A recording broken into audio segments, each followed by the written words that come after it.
Amém, queridos? Vocês estão bem? Está tudo bem com vocês? Glória a Deus.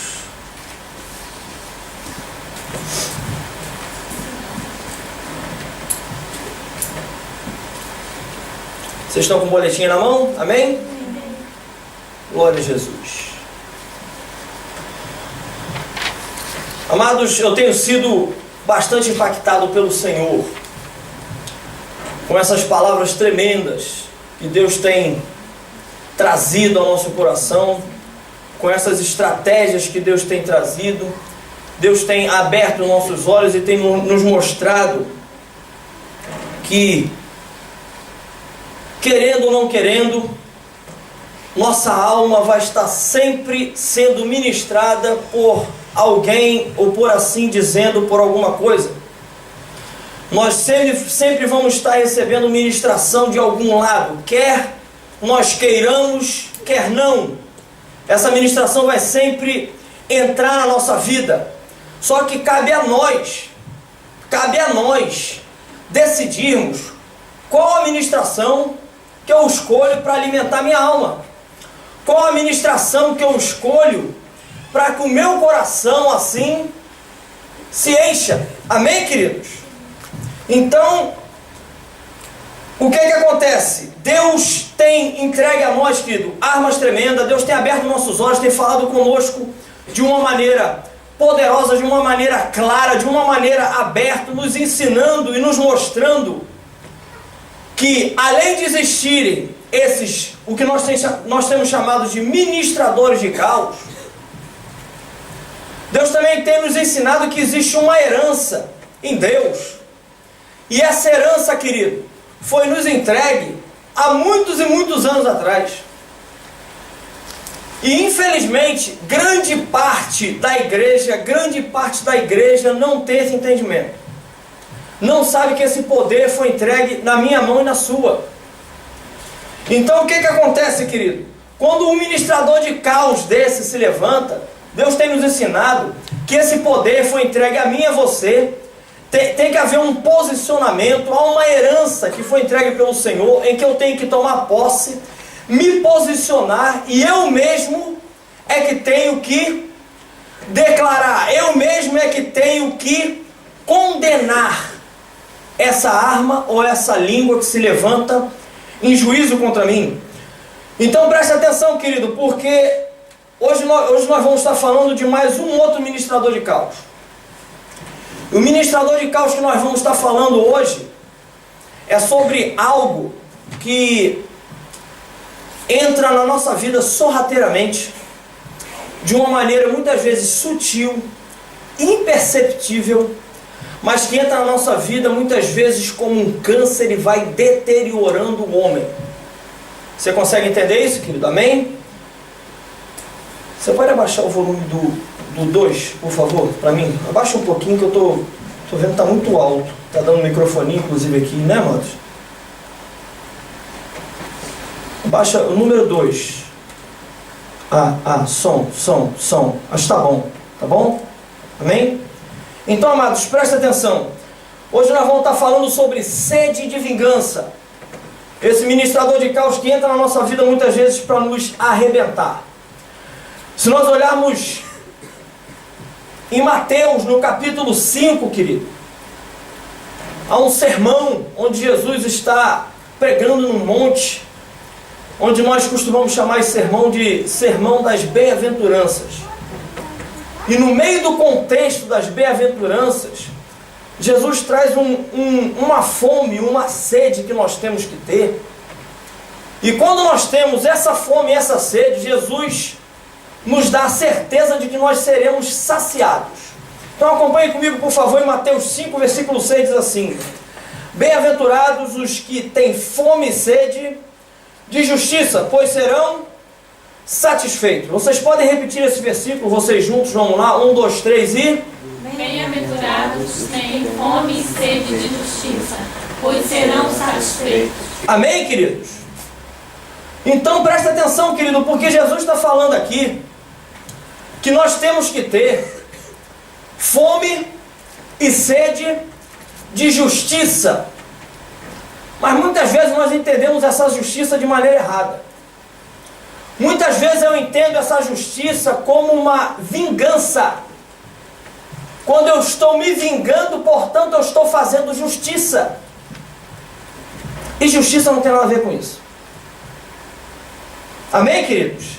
Então presta atenção, querido, porque essa arma, esse ministrador de caos, quando ele se levanta na nossa vida para derrubar, a herança que Deus entrega na minha mão e na sua. E essa herança nós encontramos em Isaías 54, 17, que diz assim: toda arma forjada contra ti não prosperará, toda língua que ousar contra ti, tu a condenarás. Esta é a herança dos servos do Senhor, e o seu direito que de mim procede, diz o Senhor. Amém, amado? Presta atenção que esse versículo em Isaías, ele está dizendo o seguinte, presta atenção que esse versículo não está dizendo que nada vai acontecer.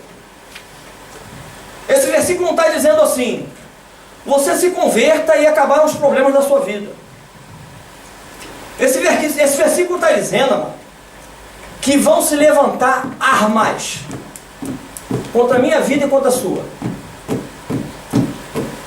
Esse versículo está dizendo que línguas vão falar contra você e contra mim. E a herança no Senhor que nós temos é o poder de denunciar, é o poder de despojar essas armas, é o poder de condenar toda língua que se levanta contra mim e contra vocês. Presta atenção, amado, que esse versículo, quando ele fala que você, a língua que levantar em juízo, você vai condenar. Presta atenção que você, para condenar, a gente está falando de justiça, não está? Quando uma pessoa vai a juízo e ela está sendo condenada pela justiça, ela está sendo condenada de acordo com a lei, de acordo com o modelo que existe, pelo qual ele não seguiu. Portanto, ele está sendo condenado. Você está conseguindo entender mais ou menos até aqui? Amém, querido? Então, olha só, querido, que essa condenação, quando ela fala de justiça, a gente precisa entender um pouco mais sobre isso. E eu, estudando um pouco mais dessa palavra, fui aprendendo mais, e eu creio que Deus está querendo falar de maneira poderosa nessa noite comigo e com você, para que a gente saia de uma vez por todas nessa noite, aplicando na nossa vida justiça e não sede de vingança. Diga assim: justiça e não sede de vingança. Amém, queridos? Então presta atenção. Eu sei, amado, que muitos de nós, muitas vezes, somos atacados por sentimentos que muitas vezes entram na nossa vida para ministrar na nossa alma.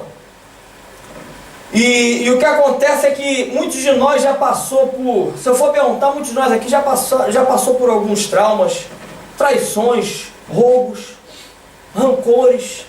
Não é isso, querido? Quantas e quantas vezes na nossa vida a gente já não passou por isso? Não é mesmo? Não é verdade isso?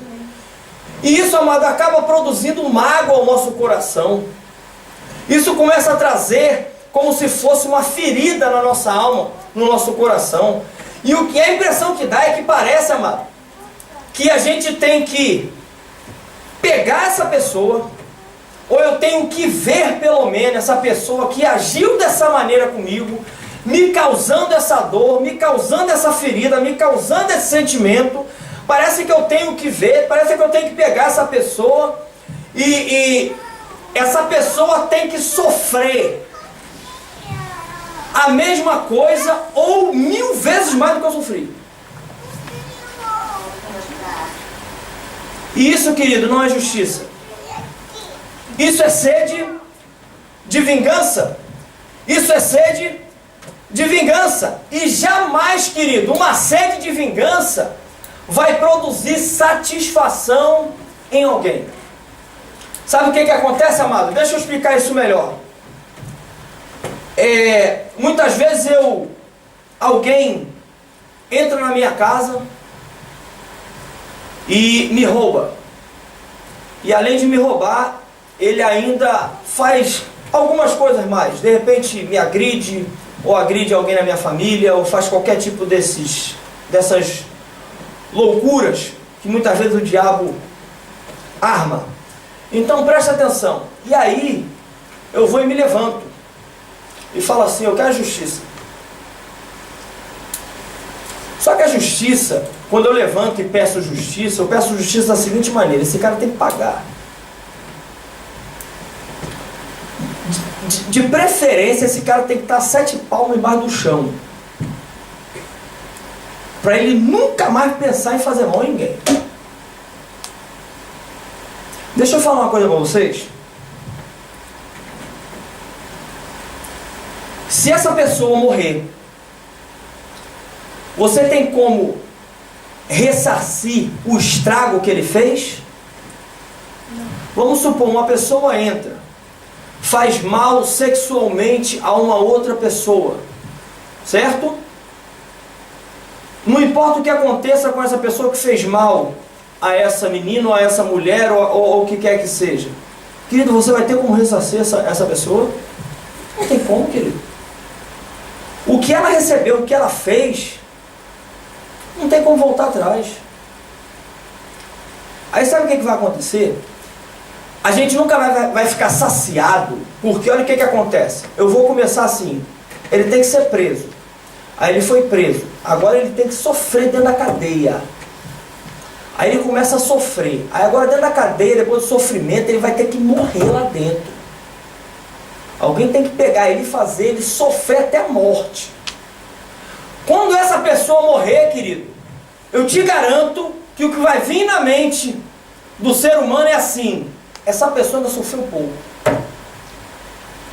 Sabe por quê? Porque sede de vingança não traz satisfação. A pessoa nunca fica satisfeita com sede de vingança. Sabe por quê, amado? O mundo entende justiça como essa palavra, vingança. Para eu fazer justiça, eu tenho que me vingar. O que a lei diz? A lei diz assim: olho por olho, dente por dente. A lei diz assim: você fez, então agora você tem que pagar. Eu pago na mesma moeda. Aquela coisa assim de bateu, levou. Você está entendendo? Você está conseguindo entender aqui, querido?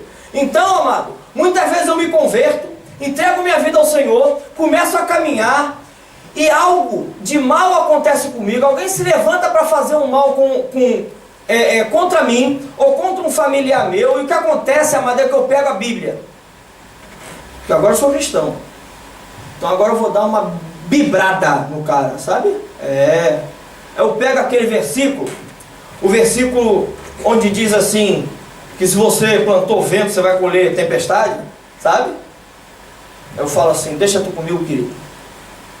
Tu plantou vento, agora tu vai colher hurricane. O cara fala até em inglês, sabe? Que vai ficar um negócio mais... Querido, isso não funciona aqui. Isso não funciona no reino de Deus, querido. Não funciona dessa maneira. E a Bíblia traz um exemplo, querido, tremendo, com relação a sede de vingança, que nós vamos estar vendo agora. É um exemplo, querido, que é um exemplo ruim, não é para ser seguido. É para que a gente simplesmente entenda o que a sede de vingança causa no ser humano. Sabe, querido? Para que a gente possa entender o que uma sede de vingança pode fazer na vida de uma pessoa. A Bíblia fala de um homem, querido. De um homem que... A Bíblia diz que esse cara era bonito. Sabe? Pensa num homem bonito, era esse cara. Tinha cabelos longos. O cara era um espetáculo. Era um Zeca assim da vida, sabe? Os cabelos longos assim. Era uma bênção, querido. Tá pensando o quê? Além do mais, querido, o cara era filho de rei. O cara era príncipe. Ele era o cara. Mas a Bíblia traz um exemplo dele, querido, que é um exemplo assim horrível, mas que tem algo aqui para a gente aprender. Você quer, querido? Amém? O nome desse homem é Absalão. Preste bem atenção, que o trecho bíblico ele vai falar mais do que eu explicar para vocês. Preste atenção. Acompanhe comigo, por favor, 2 Samuel, o capítulo 13, o versículo 1 em diante. Acompanhe comigo, diz assim, olha. E aconteceu depois disso que, tendo Absalão, filho de Davi, uma irmã formosa, cujo nome era Tamara, Amnon, filho de Davi, amou-a, ou seja, desejou-a. Só uma pausazinha aqui que eu quero explicar rapidamente isso aqui, querido. Naquela época, tá, existia algo, porque o que acontece aqui é que Absalão e Tamara, eles eram irmãos, digamos assim, do mesmo pai e mesma mãe, né? Mas Tamara com Amnon, eles só eram irmãos por parte de pai. E naquela época, naquele tempo, isso era permitido. Até aqui, se eles fossem irmãos somente por parte de pai, na época a lei permitia que eles se casassem. Tanto é que estudiosos, historiadores, leva-se a crer, né? Não é nada comprovado, mas leva-se a crer que Abraão e Sara tinham esse relacionamento. Vocês conseguem entender, querido? Amém? Só para que vocês entendam. Então, Amnon, filho de Davi, amou-a, ou seja, ele desejou. Isso aqui não é amor ágape não, viu, querido? É o amor de um homem para uma mulher, o amor eros. E angustiou-se Amnon até adoecer por Tamar, sua irmã, porque era virgem. E parecia aos olhos de Amnon dificultoso fazer coisa alguma. Então vocês podem perceber no capítulo 2 que esse negócio de sofrer por paixão, sabe, que a pessoa fica doente, não é algo só dos dias de hoje não, viu, querido? A pessoa naquela época também já sofria de paixão, viu? Ficava apaixonada, aquela coisa de sabe? Aquela coisa que a pessoa fica meio abobalhada. Pois é, já acontecia isso lá. Versículo 3, querido. Tinha, porém, Amnon um amigo, cujo nome era Jonadab, filho de Semeia, irmão de Davi. E era Jonadab homem muito sagaz. Amado, cuidado com esses amigos. Cuidado, querido, com os Jonadabs da vida, viu? Vamos seguir. E Jonadab lhe disse: deita-te na tua cama e finge-te doente, e quando teu pai te vier visitar, diz-lhe: peço-te que minha irmã Tamara venha e me dê de comer pão e prepare a comida diante dos meus olhos, para que eu a veja e coma da sua mão. Deitou-se, pois, Amnon e fingiu-se doente, e vindo ao rei visitá-lo, disse Amnon ao rei: peço-te que minha irmã Tamara venha e prepare 2 bolos diante dos meus olhos, para que eu coma da sua mão. Mandou então Davi a casa a Tamara, dizendo: vai à casa de Amnon teu irmão e faz-lhe alguma comida. E foi Tamara à casa de Amnon, seu irmão. Ele, porém, estava o quê? Deitado. E tomou massa, e amassou, e fez bolos diante dos seus olhos, e cozeu os bolos. E chegando-lhes para que comesse, pegou dela e disse-lhe: vem, deita-te comigo, irmã minha. Porém, ela lhe disse: não, irmão meu, não me forces, porque não se faz assim em Israel. Não faças tal loucura, porque aonde iria eu com a minha vergonha? E tu serias como um dos loucos de Israel. Agora, pois, peço-te que fales ao rei, porque não me negará a ti. Porém, ele não quis dar ouvido à sua voz, antes, sendo mais forte do que ela, forçou e se deitou com ela. Vocês entenderam o que aconteceu aqui? Ele forçou ela a ter relações com ele. Versículo 15. Depois Amnon a aborreceu com grandíssimo aborrecimento, porque maior era o aborrecimento com que a aborrecia do que o amor com que a amara. E disse-lhe Amnon: levanta-te e vai-te. E chamou o seu moço que servia e disse: deita-te, deita a esta fora e fecha a porta após ela. Para um pouquinho, olha para mim aqui um minuto. Deixa eu falar o seguinte, até aqui, quando acontece esse fato, nesse momento aqui, Davi fica sabendo. Sabe o que Davi faz? Nada. Por que, Zeca? Davi, a Bíblia diz que era um homem segundo o coração de Deus. Por que ele não faz absolutamente nada se ele viu uma injustiça dessa? Porque acontece uma coisa, sabe que nesse momento aqui, Davi estava em pecado. Sabe aquele mexerico, né? Que ele teve com aquela outra mulher. Quem lembra o nome da mulher? Vamos ver o povo que lê a Bíblia. Vamos ver o povo que lê a Bíblia. Ele é casada com Mical. Qual era a outra? Batseba. Olha aí, viu? Então ele estava num lenga-lenga lá com Batseba. Ele já tinha confessado, já tinha se arrependido ali ao sacerdote, mas ele não tinha chamado a família para falar assim: amados, senta aqui porque papai errou. Papai pecou contra os céus, pecou contra o Senhor. E eu estou aqui para pedir perdão a vocês. Aí sabe o que acontece, querido? Quando eu estou em pecado e eu vejo alguém na minha casa fazer algo, como eu estou em pecado, o inimigo tem com que me acusar, portanto eu não tenho autoridade para falar absolutamente nada. Você está conseguindo entender, igreja? Amém? Só que tinha um irmão, tinha Absalão. Presta atenção no que acontece com Absalão. Versículo 20. E Absalão, seu irmão, lhe disse: esteve Aminon, teu irmão, contigo? Ora, pois, irmã minha, cala-te, é teu irmão. Então, presta atenção, mano. Não se angustie o teu coração por isso. Assim ficou Tamar, e esteve solitária em casa de Absalão, seu irmão. Porém Absalão não falou nada com Aminon, nem mal, nem bem, porque Absalão aborrecia Aminon por ter forçado a Tamara, sua irmã. Querido, nesse momento aqui, a sede de vingança já tinha começado. Esse ministrador de caos já tinha começado a ministrar no coração de Absalão. A sede de vingança já tinha. Quando ele falou para a irmã: cala-te, não fala nada, no coração dele, na alma dele, já estava, querido, a todo vapor. Você está entendendo? Já estava ali funcionando a todo vapor. A sede de vingança. Sede de vingança. Sede de vingança. Sabe por quanto tempo ele ficou, querido? Corroendo, remoendo isso dentro dele. Olha o que diz o versículo 23 da parte A. E aconteceu que passado 2 anos inteiros, querido, 2 anos, esse câncer, querido, corroendo Absalão por dentro, arquitetando a vingança contra o seu próprio irmão. Presta atenção no versículo 24.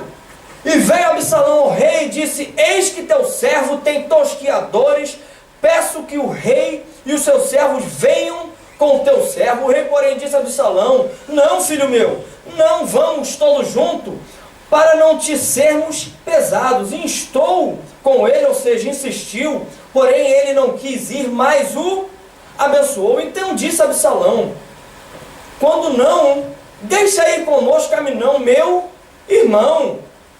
Está vendo que Absalão está falando aqui de uma maneira até carinhosa? Deixa Aminon, deixa Aminonzinho vir, sabe? Deixa Minhonzinho vir. Rapaz, é maninho, deixa ele vir.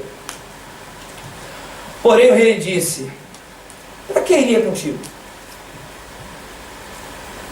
Vê que Davi já estava olhando aqui, falando: tem alguma coisa errada aqui.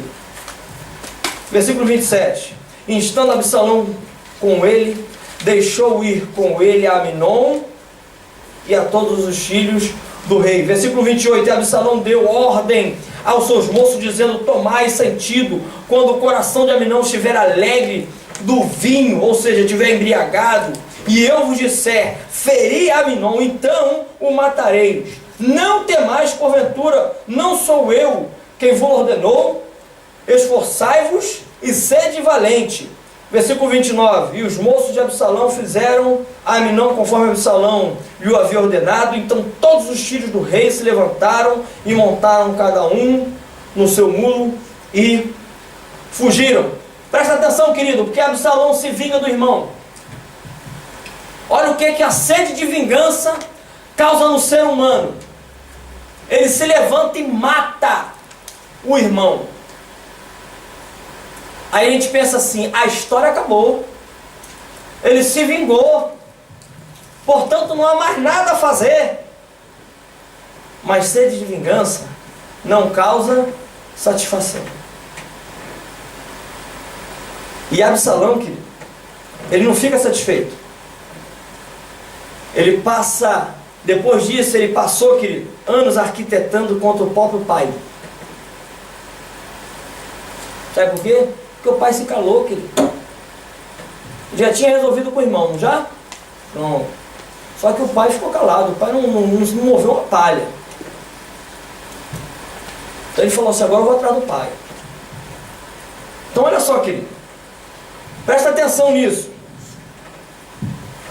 Aminon morre, mas estava Davi, que era pai, e não fez nada. E ele não descansa, querido. Ele não descansa até tomar o reino. Presta atenção. 2 Samuel 15:13. Então veio o mensageiro Davi dizendo, o coração de cada um em Israel segue a quem? A Absalão, querido. O homem começou a fazer o seguinte, se Davi não tivesse tempo, amado, para atender, não, volta depois. Ele fala assim, não, volta depois não, vem cá que eu te atendo. Pode vir aqui que eu começo a te atender. Pode vir aqui que eu começo a resolver a tua situação. E começou, querido, a cair na graça. E começou a tomar como se ele fosse rei já, querido. Já começou a agir como se fosse rei. Começou a instar, começou a insistir nessa direção. Então, querido, presta atenção, porque após ter feito isso, mesmo o trono não deixa ele satisfeito, querido. Ele ainda queria mais. Por quê?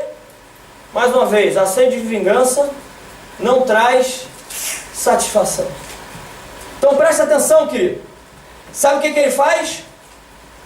Ele começa, ele não satisfeito, ele tem que ferir mais ainda o pai. Então ele começa, querido, a se deitar, a ter relações com todas as concubinas de Davi. Todas as concubinas do pai. Só que ele não faz isso de uma maneira, sabe? Não, ele faz de maneira aberta. Ele arma uma tenda, querido, na frente do palácio, na frente de Israel todo vendo. Uma vergonha, querido, tremenda. Então presta atenção, querido, o que é que diz 2 Samuel 16:22. Estenderam, pois, para Absalão uma tenda no terrado, e entrou Absalão, as concubinas do seu pai, perante os olhos de todo o Israel. Querido, uma vergonha Israel. Não satisfeito, querido, com o que ele já tinha feito, já tinha matado o irmão, já estava aí tomando o trono do pai, já estava, querido, já estava fazendo já muita coisa, e ele não estava saciado. Ele tinha que fazer mais. Ele tinha que se vingar mais. A sede de vingança, querido, faz com que a gente vire, sabe o que? Um sanguessuga. Sabe? Aquele negócio de quer sempre mais, está sempre sugando. Você não consegue parar, meu amado. Quando você tem a sede de vingança dentro do coração, quando você tem a sede de vingança na tua alma, o que acontece é que você não consegue ficar satisfeito. Por mais que você faça, você quer fazer mais ainda para poder agredir a pessoa. Você consegue entender, querido? Amém? Então olha só, porque após fazer isso tudo, ele continua não satisfeito. E ele continua insistindo, querido, até contra a morte do próprio pai. Então não bastava só todos os males que Absalão já tinha feito. Ele agora tinha que matar o pai. Então presta atenção, amado, que diz 2 Samuel 18. E o cercaram 10 homens que levavam as armas de Joabe e feriram a quem? A Absalão, e o mataram. Ou seja, a coisa virou contra ele. Você consegue entender, querido? Presta atenção. E tomaram Absalão e o lançaram no bosque, numa grande cova, e levantaram sobre ele um muito grande montão de pedras, e todo Israel fugiu, cada um para a sua tenda. Queridos, presta atenção, isso não é justiça. Isso é o que a gente já vem falando, isso é sede de vingança. Presta atenção, porque há dois finais de semana atrás, 2 domingos atrás, Deus trouxe uma palavra falando para que a gente não menospreze o inimigo. Vocês lembram disso? Deixa eu falar da astutícia do inimigo, querido. O inimigo, ele vai te usando, até um certo ponto. Quando ele não precisa mais de você, ele puxa o tapete, dá uma rasteira, acabou. Ele não brinca em serviço. Ele está aqui para matar, roubar e destruir. Esse ministrador de caos entrou na vida de Absalão, ministrou, usou ele para fazer todos esses males. Quando não prestava mais, ele falou assim: agora acabou. Ele já estava instando, já estava se programando para matar o pai. E o negócio se vira contra ele e ele é morto. Você consegue entender, igreja? Isso não é justiça, querido, é sede de vingança. Isso não traz satisfação nenhuma ao coração do homem. Como eu já falei no início, volto a dizer, é como um câncer que vem corroendo a pessoa toda por dentro. Vem, querido, corroendo tudo até que acabe completamente com o ser humano. Você consegue entender, igreja? Amém, amado? Olha só, querido, atente bem para que o Senhor Jesus nos diz. Olha só, Mateus 5,6. Bem-aventurados que têm fome e sede de justiça, pois serão o quê? Satisfeitos. Quando eu tenho sede de justiça, a Bíblia diz que eu vou ser saciado. Eu não vou precisar, querido, ficar correndo atrás do prejuízo e vou pegar e vou tentar alcançar 1000 gerações para que eu possa me vingar. Justiça não tem nada a ver com isso. Justiça não tem nada a ver com isso. Justiça, querido, não tem nada a ver com isso. Então, querido, o que de fato é ser justo? O que de fato é ter sede de justiça? Presta atenção, amado, o que diz Romanos 3,10? Como está escrito, não há justo nenhum sequer. E você pode falar: mas pastor, se não há justo nenhum sequer, como é que vai fazer justiça? Olha o que diz Gálatas 3,11. É evidente que pela lei ninguém é justificado diante de Deus, porque o justo viverá pela fé. Justiça, querido, é o princípio que ministra satisfação à alma ferida. Presta atenção, porque aqui nós estamos lendo esses versículos no Novo Testamento. O Novo Testamento foi escrito no grego, Velho Testamento no hebraico. No hebraico eu trouxe da outra vez, trouxe a palavra Tsekenu, lembram? Tsekenu Yavé, quer dizer, o Senhor é a minha justiça, né? No grego, querido, essa palavra justiça, ela é de kaiosune. E presta atenção o que ela quer dizer. No sentido amplo, estado daquele que é como deve ser, daquele que atua de acordo com o propósito para o que foi criado, quando o homem atinge um estado aprovado por Deus.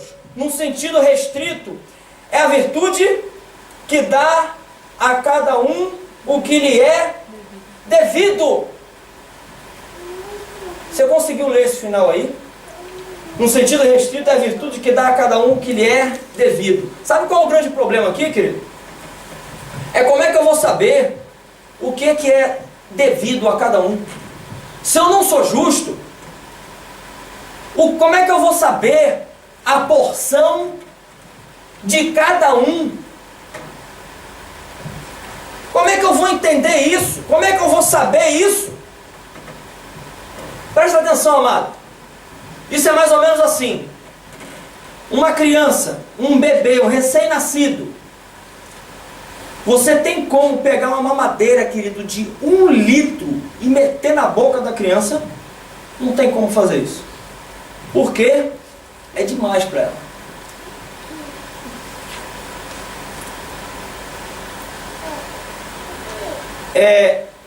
Tô vendo aqui Guigui e tô vendo Kícia. Aí os pais vão dividir a comida justamente, né? Vamos ser justos, vamos dividir a comida. Querido, não pode dar a mesma quantidade para Guigui e para Kícia, não dá. Sabe por quê? Guigui come muito menos que Kícia. Kícia precisa de mais comida. Por quê? Porque ela é maior, ela é mais velha, já é adolescente. Guigui é o quê? É uma criança ainda pequenininha. Se bem que tem umas criancinhas pequenininhas que comem bem, né? Glória a Deus, né? Mas não é isso, tu não come com um adulto. Você consegue entender, querido? Então esses parâmetros a gente começa a trazer. Então, na verdade, quando eu olho para isso e eu falo, bom, então eu tenho que ver, esse é maior, esse é menor, então eu tenho 1 litro d'água e eu quero jogar num recipiente, no recipiente só tem 500 ml. Não vai dar, certo?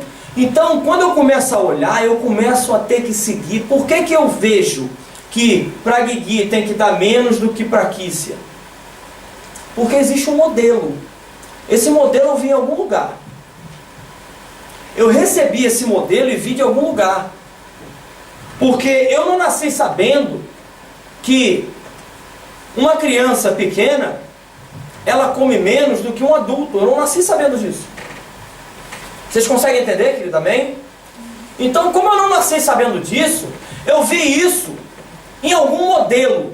Eu segui algo que foi apresentado para mim, para que eu pudesse aprender e seguir. Vocês conseguem entender isso, querido? Amém? Então preste bem atenção, amado.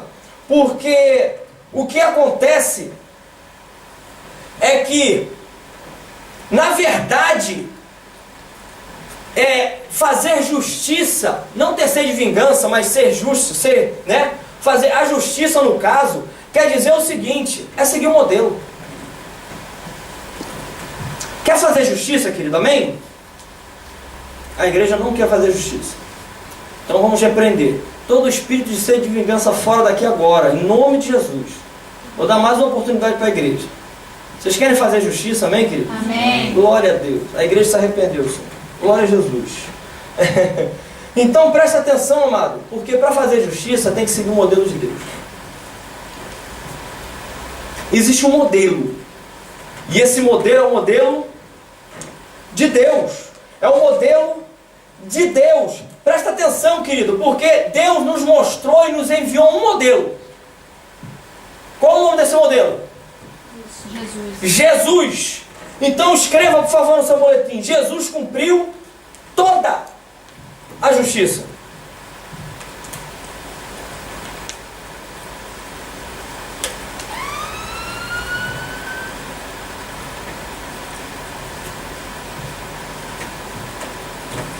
Acompanhe comigo, por favor, Mateus 3, do versículo 13 ao 17, diz assim: Então Jesus veio da Galiléia ao Jordão para ser batizado por João.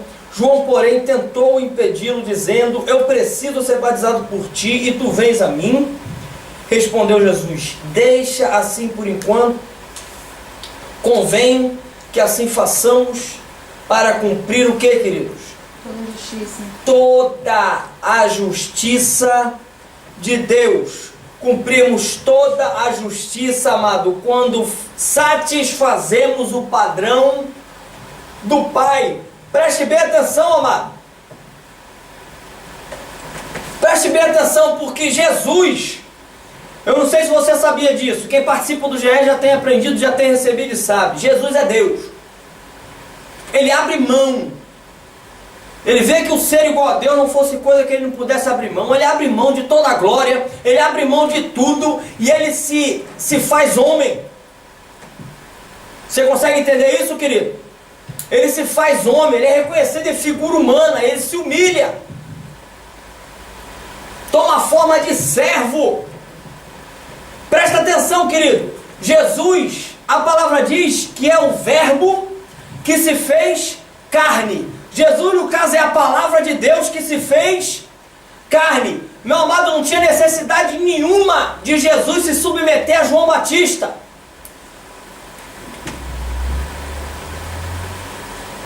Jesus, querido, até esse dado momento aqui, do batismo dele, ele tinha cumprido tudo que o Pai tinha ordenado a ele. Tudo que o Pai tinha ordenado a ele. Só que faltava uma coisa. Faltava ele se submeter a um homem. Para Jesus ser um modelo, bastava ele se submeter a um homem. Para que ele pudesse ser modelo. Para que ele pudesse ser modelo. Por isso que Jesus fala para João. Jesus fala assim: deixa por enquanto. Porque o modelo de Deus, ele precisa ser cumprido. E as pessoas precisam ver para seguir esse modelo. Então eles têm que me ver, João, eu me submetendo a você, para que eles possam se submeter a homens, a autoridades impostas por Deus na vida deles. Você está conseguindo entender, igreja? Amém? Amém. Então presta atenção, amado, que João, ele concorda. Amado, você não vê João batendo de frente com ele. Você não vê João batendo boca. Eu concordo ou não concordo? Você não vê Jesus, querido, fazendo nada disso com o Pai. Pai, quando ele decide enviar Jesus, e ele fala para Jesus, se submeta àquele homem, seja batizado por ele, receba, para que você possa receber autoridade. Presta atenção que Jesus em nenhum momento discute com o Pai. Em nenhum momento Jesus fala assim, não estou com vontade, você vai me desculpar, Pai, mas não tem a menor necessidade disso. Pelo amor de Deus, eu sou Deus. Como é que eu vou me submeter a um homem que, pelo amor de Deus, para com isso? Você está conseguindo entender, igreja? Amém? Amém, queridos? Então presta atenção, amado. Porque assim que Jesus foi batizado, ele sai das águas, naquele momento, sabe o que acontece? O céu se abriu, querido. O céu se abre. E ele vê o Espírito de Deus descendo com a pomba, pousando, amado, sobre ele. Então presta atenção, amado.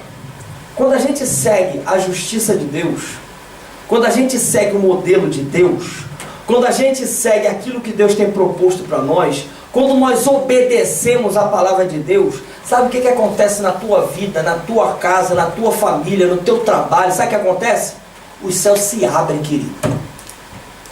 Os céus se abrem. Quando a Bíblia diz assim, maridos, amai vossas esposas, porque assim como Cristo amou a igreja, assim mesmo se entregou por ela. Mulheres, serem submissas aos vossos maridos. Filhos, obedecei em tudo aos vossos pais.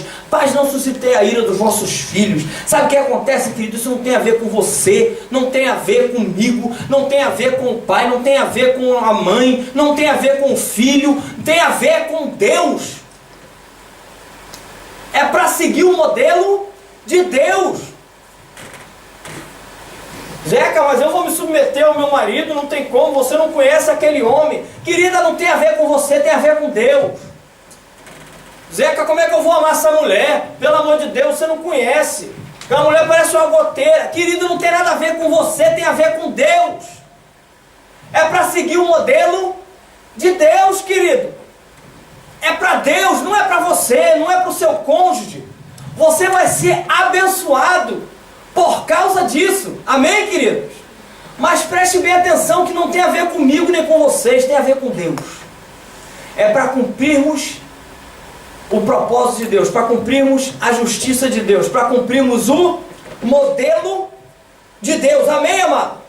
Então presta atenção, porque quando a gente se submete dessa maneira, sabe o que acontece? Você tem ideia? Os céus se abrem, amém?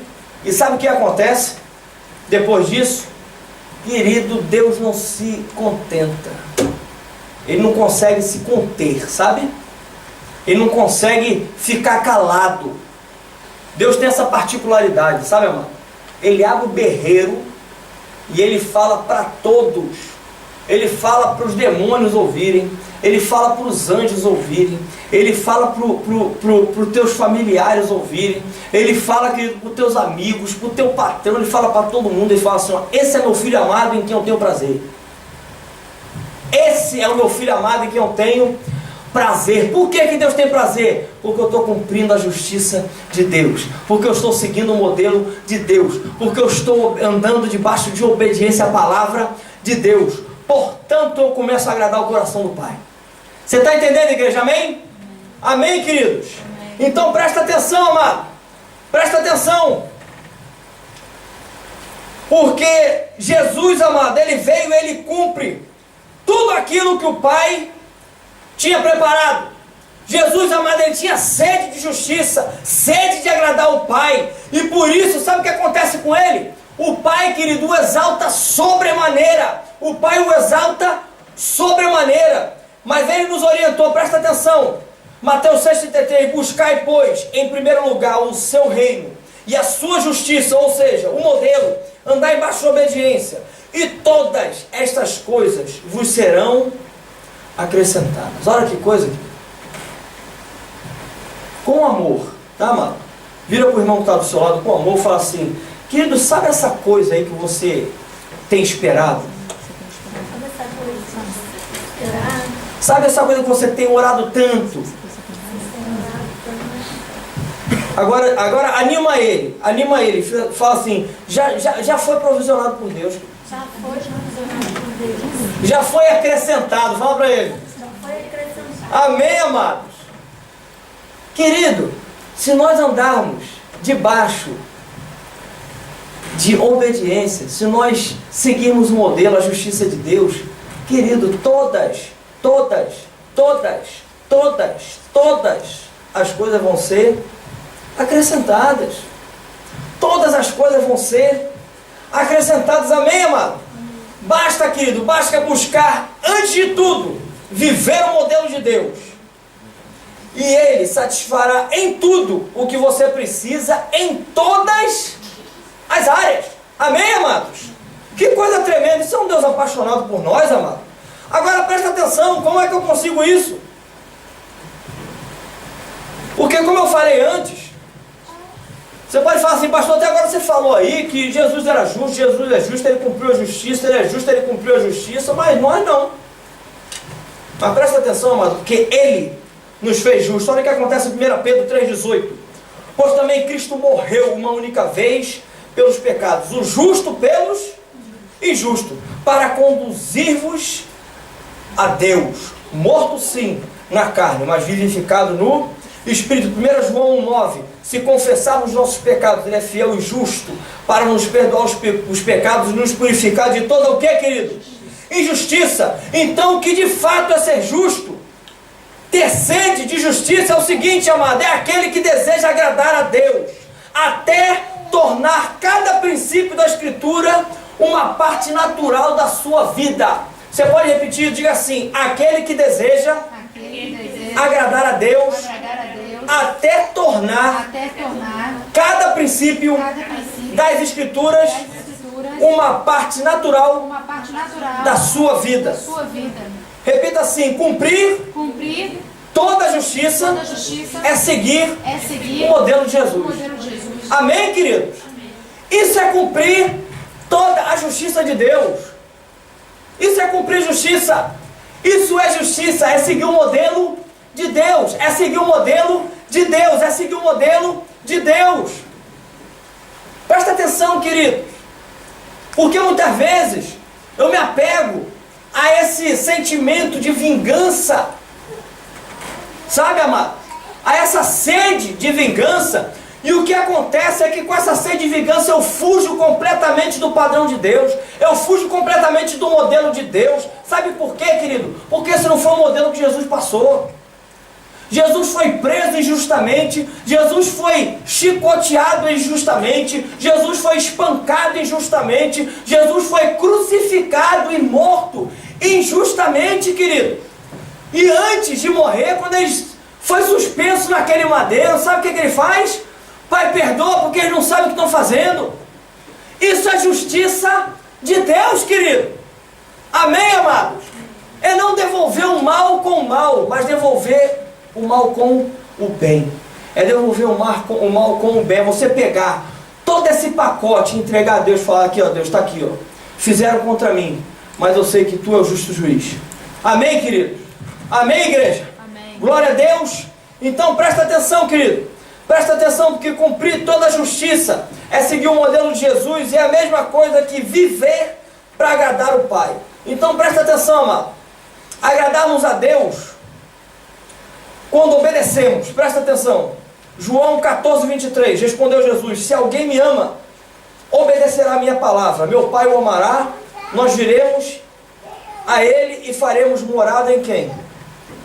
Nele. Então presta atenção, querido.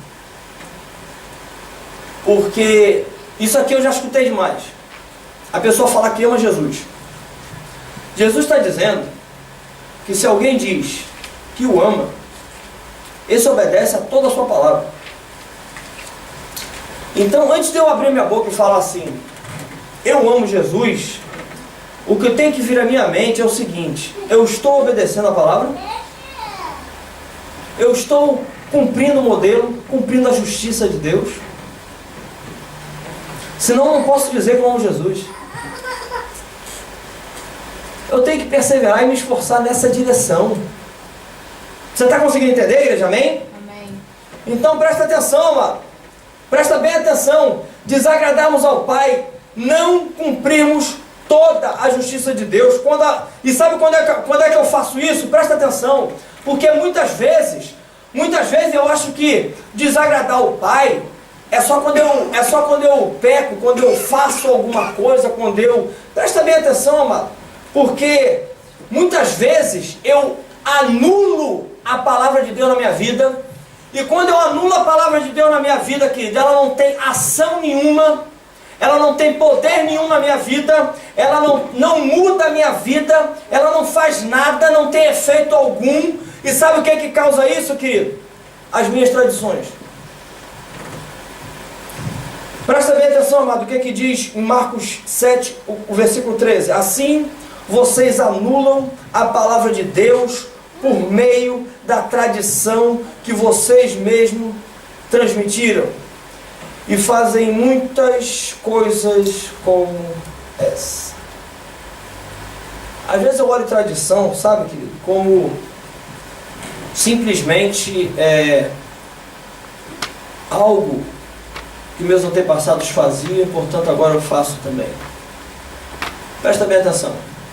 Às vezes um homem se casa com uma mulher. Ele vem com uma bagagem. Ela vem com outra. Ele vem com um modelo. Ela vem com outro. Ele tenta implantar o reino que ele aprendeu. E ela tenta, o modelo que ele aprendeu. E ela tenta implantar um modelo que ela aprendeu. Sabe quando é que isso vai dar certo? Nunca, querido. Porque a palavra diz que um reino dividido não prospera. Só que existe um modelo aí a ser seguido. E esse modelo é Deus. Esse modelo é Jesus. Você consegue entender, igreja? Amém?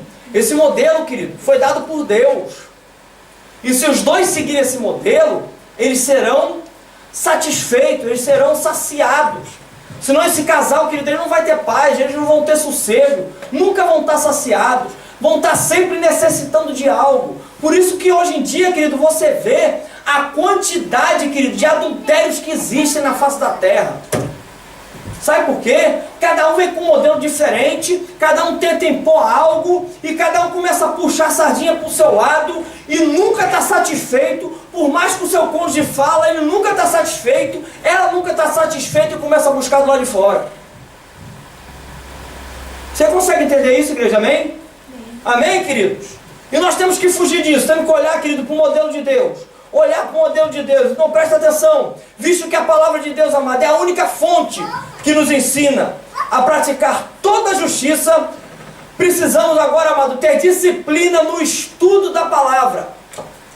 Querido, não existe caminhada cristã, não existe caminhada de discípulo sem leitura e conhecimento da palavra. Não tem como, querido, praticar a justiça de Deus. Eu tenho que me disciplinar a ler a palavra. Eu tenho que me disciplinar a ler a palavra. Eu tenho que me disciplinar a ler a palavra. Eu tenho que me encher. Eu tenho que estar cheio da palavra, querido, para que eu possa saber. Jesus fala assim: vocês erram porque vocês não conhecem as Escrituras. Vocês julgam ter nela a vida eterna, e são elas que testificam de mim. Quer me conhecer? Olha para a minha palavra, leia a minha palavra. Às vezes você fala para a pessoa: querido, você lê a Bíblia? Ele fala assim: eu leio a Bíblia, mas não se alimenta. Tem pessoas, querido, que leram a Bíblia hoje de manhã. Se você perguntar para ela o que ela leu, ela não sabe. Sabe por quê? Não se alimentou. Sabe o que está fazendo da leitura da Bíblia? Uma religiosidade. Sabe? Eu pego a Bíblia porque eu tenho que pegar. Tem jeito. Não, pastor, ela vai me perturbar. Aí quando ele perguntar, eu falo: eu li. Sabe? Mas se você leu e não está recebendo nada, querido, você não está entendendo nada, não está funcionando. Ah, pastor, mas quando eu leio a Bíblia eu não consigo, eu não consigo entender as palavras, não consigo. Pede ajuda, querido. Pede ajuda. Já viu uma criança quando nasce? Um bebezinho? Já viram um bebezinho? Amém, querido? Então, o bebezinho, quando ele nasce, querido, ele já sai andando do hospital, é assim mesmo? Não. Não, né, querido? Rapaz, ele precisa de ajuda para tudo, você sabia disso? Ele precisa de ajuda para comer, ele precisa de ajuda para tomar banho. Olha só que coisa aqui. Não é brincadeira não, viu? Para tomar banho, sabe? Ele faz, a criancinha faz as necessidades dela, não sabe se limpar, querido. Olha que coisa. Isso é um absurdo. Você está conseguindo entender, querido, também? Quando nós entramos no reino, nós entramos como criança, chamando pelo nosso papai. E muitas vezes, amado, no princípio a gente vai precisar de ajuda, para que a gente possa ser conduzido. Eu não sei como é que eu leio a palavra. Eu não entendo muita coisa. E eu preciso de alguém para me ajudar. Você está conseguindo entender, igreja? Amém, queridos? Amém? Só que isso não pode me impedir. Por eu não entender, eu sigo lendo sem entender e vou não entendendo e vou criando minhas próprias conclusões. E quando chega no final, querido, eu estou vivendo um reino que não é o evangelho do reino. Eu estou praticando uma justiça que não é um modelo de Deus. Você consegue entender, igreja? Amém? E quando, amado, e quando eu faço isso, quando eu quebro esse princípio de não estar seguindo o modelo de Deus, quando eu quebro esse princípio de não estar em obediência à palavra, sabe o que acontece? Tem consequências. Escreva, por favor, no seu boletim. Primeira coisa, são duas coisas que acontecem. Primeira coisa, sentimento de um vazio na alma.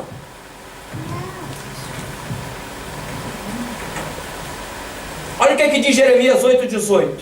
Ó, se eu pudesse consolar-me na minha tristeza, o meu coração desfalece em mim. Querido, presta atenção, uma alma vazia, sem nada, absolutamente nada. Lê a palavra, não recebe nada. Vê o culto, sai do culto, não recebe nada. Vai no GE, não recebe nada.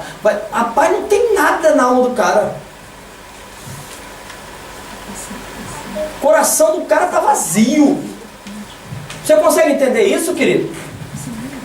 Sabe por quê? Porque não está se esforçando para seguir o modelo de Deus. Quando eu não sigo o modelo de Deus, eu fico com a minha alma vazia.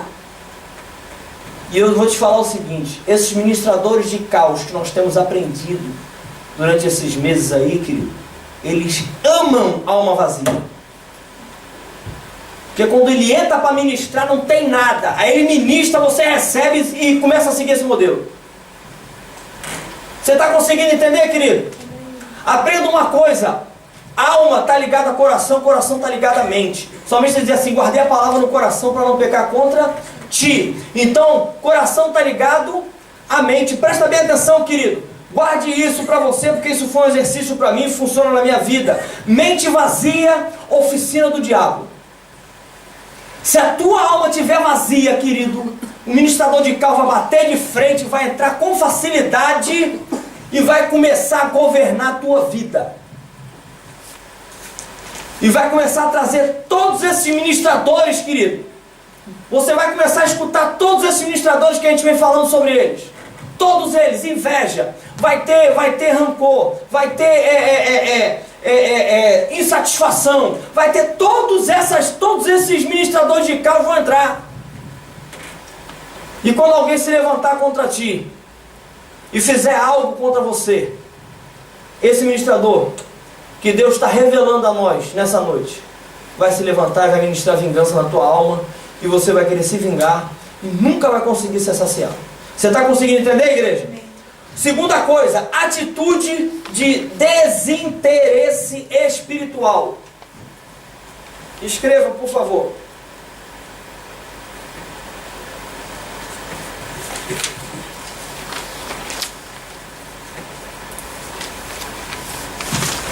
Eclesiastes 4:2 diz assim: pelo que eu louvei os que já morreram, mais do que os que vivem ainda. Querido, que coisa é essa? Presta bem atenção, querido, porque o que acontece é que uma pessoa desinteressada espiritualmente, uma pessoa desinteressada espiritualmente, você vai ver que para tudo ela tem desculpa. Tudo que é ligado à justiça de Deus, tudo que é ligado ao modelo de Deus, ela tem uma desculpa, sabe? Amado, temos um culto hoje de celebração. Rapaz, eu tô com a unha do dedinho mindinho encravada, não vou poder ir no culto. Amado, tem um gel hoje, vai ser uma benção. Amado, minha sobrancelha está doendo. Não dá. Sobrancelha doer é complicado, né, irmão? O negócio é sério, viu? O pessoal fala, sobrancelha está doendo, eu falo assim, querida, é procurar um hospital. É dali para o hospital porque o negócio é sério. Sobrancelha doendo. Ou então cabelo doer, né? Cabelo doer é um negócio tremendo. Já viu? Cabelo doer é complicado, né? Bom, eu não tenho. Se existisse isso, eu não teria esse problema, né? Meu cabelo nunca ia doer. Ia ser uma coisa assim, eu não ia padecer desse mal. Mas acontece que eu começo a me desinteressar por tudo, querido, que é de Deus. Tudo que é de Deus. Estamos numa reunião, estamos num churrasco, que tal? Pega o violão, vamos louvar a Deus. Aí vem o cara com o violão. Caramba. Aí o cara já começa com aquela sede de vingança, sabe? Pegar o violão, sentar na cabeça do cara. Ou tocar o violão na cabeça dele, para ver se ele para de tocar. Sabe, querido? Eu começo a me desinteressar da palavra. Começo a me desinteressar por tudo. Tudo fica mais importante. Você consegue entender, igreja? Amém, amados? Mas Deus não nos chamou aqui nessa noite. Deus nos chamou essa noite aqui para nos alertar desse ministrador de caos, mas Ele quer que nós saiamos daqui hoje com uma aplicação prática. Você quer, querido? Amém? Então presta atenção, escreva no ponto 1. Aplicação prática. Entregue a Deus o direito de vingança. Amém. Quer praticar a justiça, querido? Entregue a Deus o direito de vingança.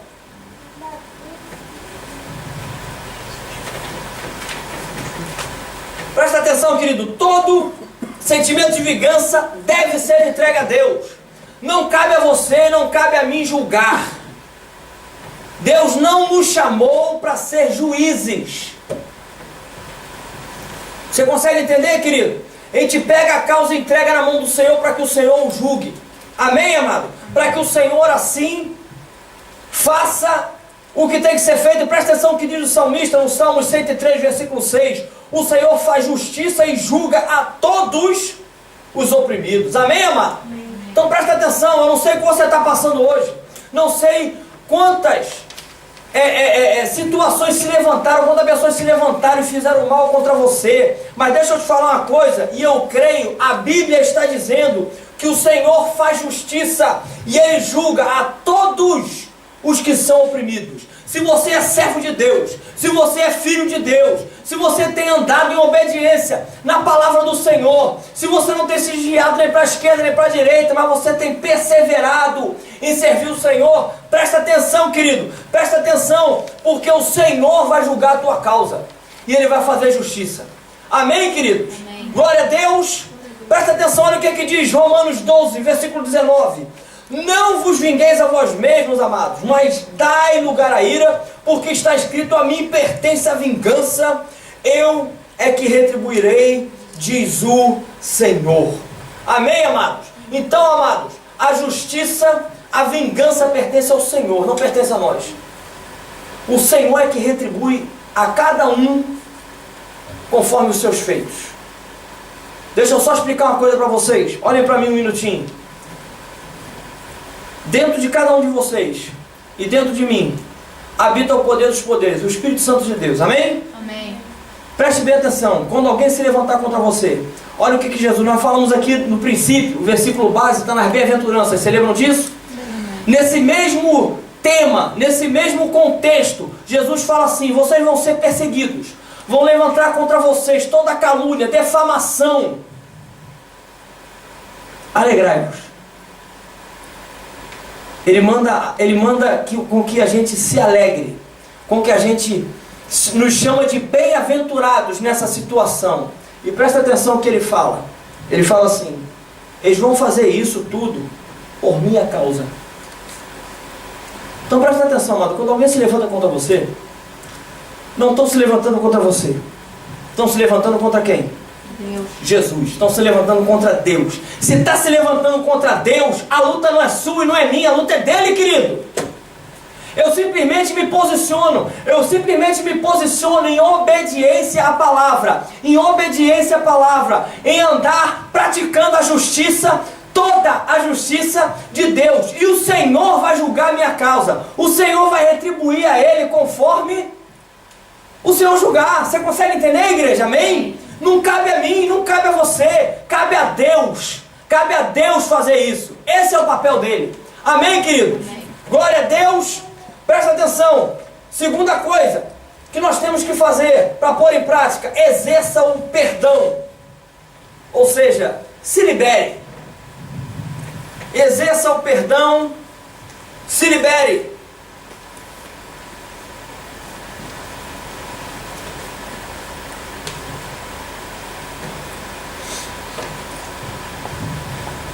Nós temos um seminário nesse ministério, que em nome de Jesus, Deus permitindo, nós já estamos aí nos organizando e buscando cobertura.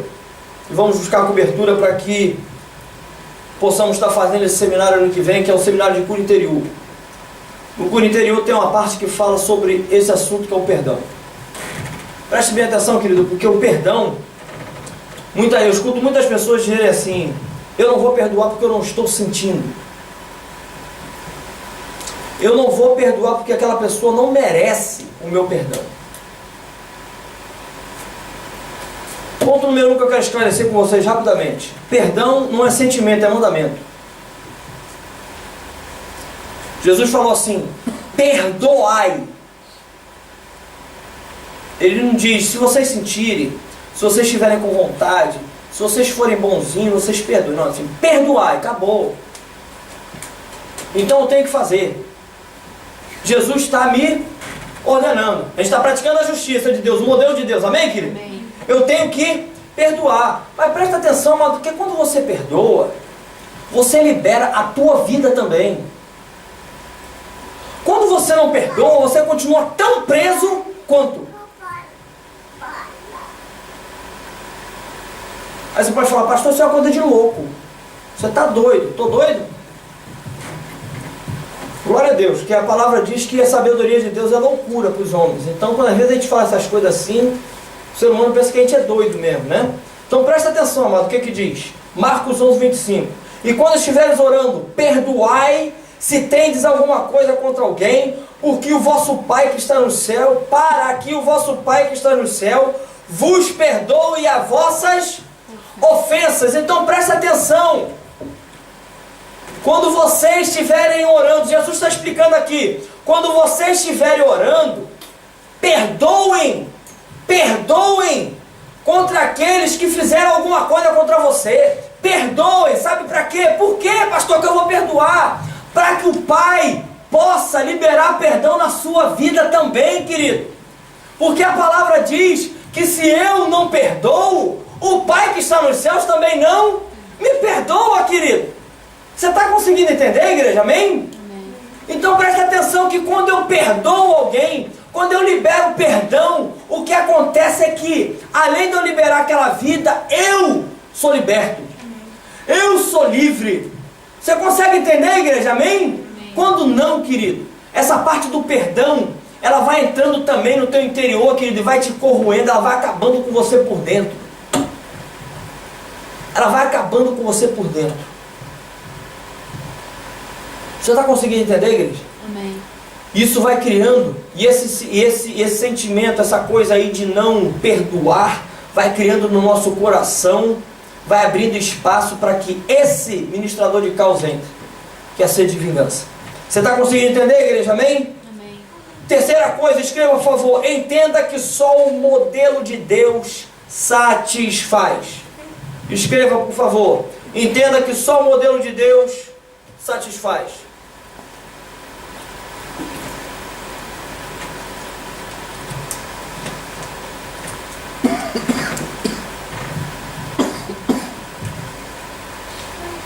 Lucas 23, 34 diz assim: e dizia Jesus: Pai, perdoa-lhes, porque não sabem o que fazem. Isso é como eu estava falando anteriormente. Jesus veio para cumprir o modelo não dele, mas do Pai. E ele cumpriu toda a justiça, cumpriu todo o modelo. Fez tudo debaixo da obediência. Obedeceu em tudo ao Pai, para que ele fosse modelo. Quando as pessoas fazem o que fizeram com ele, todas aquelas maldades, todas aquelas calúnias, defamações, aqueles maltratos, aquela humilhação, porque humilharam a ele tremendamente, ele vira e fala assim: Pai, perdoa, porque essas pessoas, elas não lhe conhecem, elas não têm a menor ideia do que elas estão fazendo. A justiça que podia ser ali feita por Jesus, porque Jesus ali, querido, ele tinha poder para fazer, sabe o quê? Ele tinha poder, querido, para mandar vir uma milícia de anjos, sabe? Para acabar com os soldados romanos. Tinha poder, querido, para mandar descer um raio e rachar a terra no meio, abrir um buraco e todo mundo caia dentro. Jesus tinha poder para isso, meu irmão. Só que ele entendeu que ele estava ali para fazer não a justiça dele, mas a justiça do Pai. Ele estava ali não para seguir um modelo humano, um modelo que supostamente ele poderia ter como homem, mas ele estava ali para seguir o modelo do Pai. E sabe o que acontece por Jesus ter seguido o modelo do Pai? Por Jesus ter obedecido em tudo, vocês têm ideia do que acontece? Olha o que diz em Filipenses 2, versículo 9 a 11, diz assim: pelo que também Deus o exaltou soberanamente, e lhe deu um nome que é sobre todo nome, para que ao nome de Jesus se dobre todo o joelho, dos que estão no céu, na terra e debaixo da terra, e toda língua confesse que Jesus Cristo é Senhor, para a glória de Deus Pai. Olha o que acontece com Jesus. Jesus é exaltado, Jesus é posto à direita de Deus, Jesus recebe um local de honra, querido. Ele recebe um local de honra. Deus faz ele Senhor, dá ele um nome, querido, que é nome acima de todo nome. Você pode pensar no nome mais poderoso na face da terra. Jesus é acima desse nome. Você consegue entender, igreja? Amém? Glória a Deus, querido. Então presta atenção, amado, porque se nós andarmos dessa maneira, se nós seguirmos o modelo de Jesus, se nós seguirmos o modelo, Deus, querido, Deus vai fazer justiça por mim e por você. Deus vai nos colocar num local de honra. Presta bem atenção no que a palavra diz. A palavra diz, querido, se nós entregarmos isso tudo a Deus, se nós pegarmos e colocarmos isso tudo diante de Deus, toda a nossa sede de vingança, entregarmos para que o Senhor dê a paga que lhe é justa, para que o Senhor faça conforme o seu querer e a sua vontade. Quando eu faço isso, querido, presta bem atenção, não importa se você é humilhado ou não. Porque quando nós somos humilhados, e nós pegamos, entregamos para que o Senhor faça a justiça, a palavra diz que o Senhor pega você e Ele te exalta. Ele é que te bota nas alturas. Ele é que te bota nos mais altos lugares. Ele é que vai te exaltar. Ele é que vai mostrar para as pessoas quem você é nele. Você consegue entender, igreja? Amém? Glória a Deus, querido. Então presta atenção, amado. A única maneira de preenchermos o vazio da alma de uma pessoa é tendo fome e sede de justiça. E não sede e fome, querido, de vingança. É ter fome e sede de viver os sonhos de Deus. Viver o modelo que Deus, querido, idealizou para mim e para você. Amém, amado? Amém. É passar a viver para agradar a Deus. É passar a viver para agradar o Pai. Você consegue entender, igreja? Amém? Amém? Sabe qual é o resultado disso? Quando eu vivo uma vida dessa maneira, o resultado disso é felicidade verdadeira, espírito satisfeito e crescimento espiritual. Amém, Amém, queridos? Amém. Glória a Deus. Vamos ficar de pé, eu quero orar por vocês.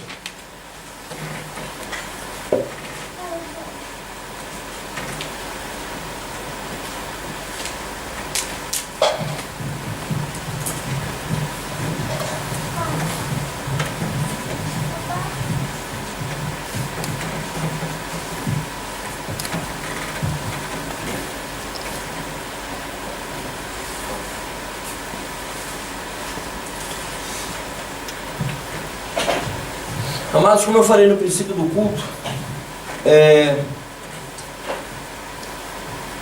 muitas vezes a gente passa por situações onde as pessoas se levantam e fazem coisas contra a nossa vida, fazem coisas contra a gente, e isso acaba causando um sentimento no nosso coração, seja rancor, seja raiva, seja vingança, seja o que for. Isso vai começando a alimentar a nossa alma, sabe? Isso vai alimentando a nossa alma.